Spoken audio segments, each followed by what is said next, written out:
PGAtour.com presents the Top 10 World Golf Hall of Fame Artifacts.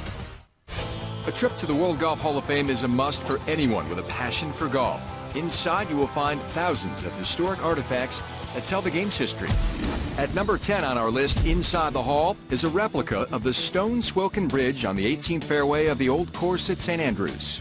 Like the original, the bridge itself is extremely small. At its furthest extent, it measures about 30 feet long, 8 feet wide, and 6 feet tall, in the style of a simple Roman arch. Originally built at least 700 years ago to help shepherds get livestock across, it is a must-cross. Prior to the 1981 U.S. Open at Merion, Lanny Wadkins received a check and formal letter from Ben Hogan, squaring up a skins bet they had made.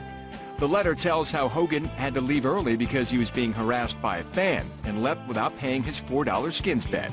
Weeks after receiving the check, Wadkins received a call from Hogan's secretary, inquiring if he had cashed the check. Wadkins explained that he was going to hang on to it and never cash it. Keeper of the green and Old Course for 40 years, Old Tom Morris was one of the most distinguished ball and club makers of his day, as well as a course architect. On display are 3 original clubs designed by Old Tom Morris Sr. himself, 2 play clubs and a mid-spoon with Tom Morris's name etched in each of them. Annika Sorenstam is one of 3 women with 60 LPGA victories. She captured the career Grand Slam in 2001, leading the LPGA Tour in victories in more than a half-dozen seasons. Annika became the first player in LPGA Tour competition to shoot a round of 59. On display is her official scorecard from that second round of the 2001 Standard Registered Ping Tournament, one of Annika's most treasured items. When Jose Maria Olazabal captured his first green jacket at Augusta in 1994, it marked the first time a player had won on the hallowed grounds using metal woods.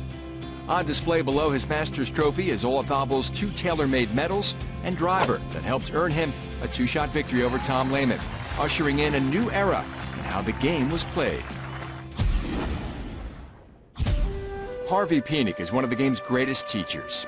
His pupils included Hall of Famers Tom Kite and Ben Crenshaw. Before Harvey Penick's Little Red Book was a bestseller, it was his privately compiled observations, tabbed according to subjects.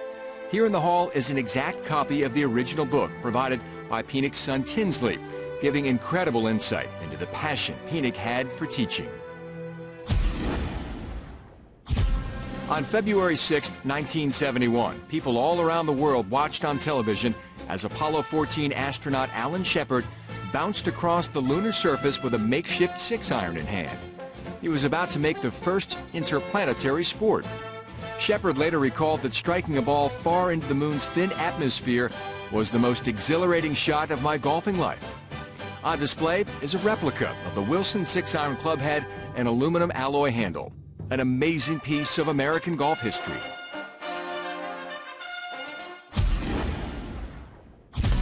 Nancy Lopez doesn't recall exactly when she began using her Ray Cook M1 mallet putter.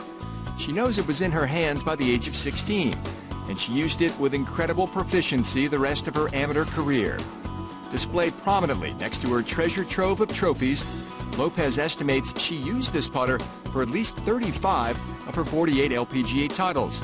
It finally came out of her bag, but only because it became slightly concaved from hitting so many putts with it. Charlie Sifford had a lot of firsts in his groundbreaking career. Among the most notable is becoming the first African-American to play full-time on the PGA Tour.